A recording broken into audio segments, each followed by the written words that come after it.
আসসালামু আলাইকুম। Hello everyone, welcome back to my channel Farhana Aini's kitchen. আজ আমি সজনা পাতার ভর্তা তৈরি করব এবং আপনাদের সাথে ভিডিওটা শেয়ার করব। চলেন রেসিপিটা দেখিয়ে দিই। এখানে কিছুটা সজনা পাতা নিয়েছি, ওই দিন রান্না করেছি, আজকে ভর্তা করব। আপনাদেরকে বলেছিলাম আমি একটা একটা করে রেসিপি দেখিয়ে দিব।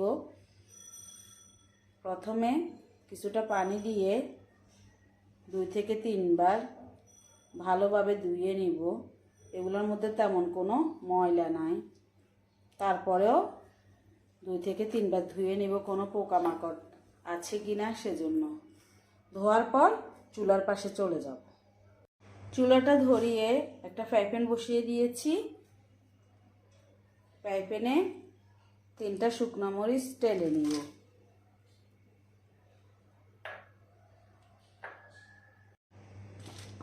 দুই 3 মিনিট টালার পর শুকনো মরিচগুলো উঠিয়ে নিব। 2-3 মিনিট মরিচগুলো শুকনা ফ্রাই প্যানে ভাজার পর বাটিতে উঠিয়ে নিচ্ছি। একই ফ্রাই প্যানে যে সজনা পাতাগুলো ধুয়ে রেখেছি দিয়ে দিচ্ছি, দিয়ে একটু তেলে নিব।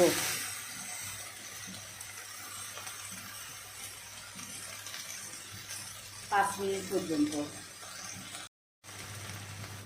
আমি পাতাগুলো সামনে একটু পানি দিয়ে দিয়েছি ফ্রাই প্যানে, কারণ একটু নরম হওয়ার জন্য। পাতাগুলো নরম হলে ভর্তাটা করতে একবারে সহজ হবে। 7-8 মিনিট সজনা পাতাগুলো টালার পর পানিগুলো শুকিয়ে গিয়েছে। এখন আস্তে আস্তে বাটিতে উঠিয়ে নেব।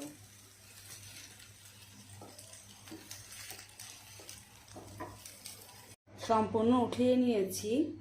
একই ফ্রাই প্যানে 1 টিস্পুন সরিষার তেল দিয়ে দিব। 1 টিস্পুন তেল দিয়ে 2টা বড় বড় পেঁয়াজ কেটে নিয়েছি, পেঁয়াজগুলো দিয়ে দিচ্ছি। 2 থেকে 3 মিনিট ভেজে নিব। সাথে 8 থেকে 10 কোষ রসুন এভাবে কুচি করে নিয়েছি, দিয়ে দিচ্ছি। 6টা কাঁচামরিচ মাঝখানে কেটে নিয়েছি, দিয়ে দিচ্ছি। 4-5 মিনিট একসাথে পেঁয়াজ রসুন কাঁচামরিচ ভেজে নিব।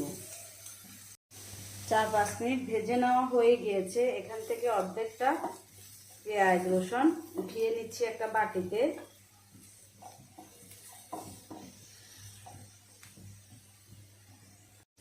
বাকি অর্ধেকটা সজনা পাতার সাথে একসাথে নিয়ে নিব, তারপর ব্লেন্ড করে নিব।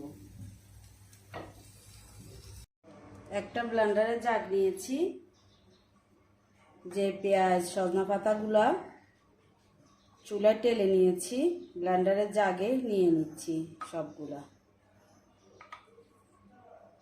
সবগুলো নেওয়ার পর যে শুকনো মরিচগুলো টেলে নিয়েছি, একটা শুকনো মরিচ দিয়ে দিচ্ছি, আধা টিস্পুন লবণ দিয়ে দিচ্ছি। এখন ব্লেন্ডারের জাগের ঢাকনাটা লাগিয়ে ব্লেন্ড করে নিব।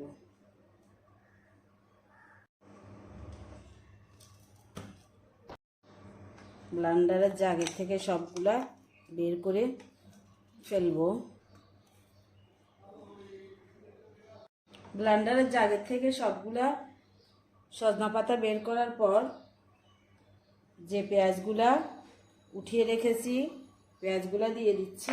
লবণ আগে একটু দিয়েছি, এখন আরও একটু দিয়ে দিব। চেক করে লবণ মনে হচ্ছে কম হবে, হাত দিয়ে মেখে নিব। মেখে নেওয়ার পর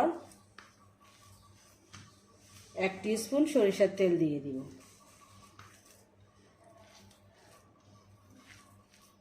গরম গরম ভাতের সাথে এই ভর্তা খুবই মজা এবং শরীরের জন্য খুবই ভালো।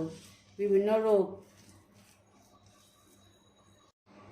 গরম গরম ভাতের সাথে এই ভর্তাটা খুবই মজা। এখন পরিবেশনের জন্য একটা বাটিতে নিয়ে নিব। সজনা পাতা গুণের কথা বলে শেষ করা যাবে না। এটা ডায়াবেটিস নিয়ন্ত্রণ করে। এই পাতাটা খেলে প্রেশার, অ্যালার্জি যে কোনো রোগের জন্য খুবই উপকারী। বাসায় একবার হলেও ট্রাই করবেন। আশা করি আমার এই মজার সজনা পাতার ভর্তার রেসিপিটি আপনাদের ভালো লেগেছে। ভালো লাগলে একটা লাইক দিতে ভুলবেন না। আপনি যদি আমার ইউটিউব চ্যানেল থেকে ভিডিওটা দেখে থাকেন, চাইলে চ্যানেলটা সাবস্ক্রাইব করে রাখতে পারেন। আর ফেসবুক পেজ থেকে ভিডিওটা দেখে থাকলে পেজটা ফলো দিয়ে রাখতে পারেন। ভালো থাকবেন, সুস্থ থাকবেন। আবারও দেখা হবে নতুন কোনো রেসিপি নিয়ে। আল্লাহ হাফেজ।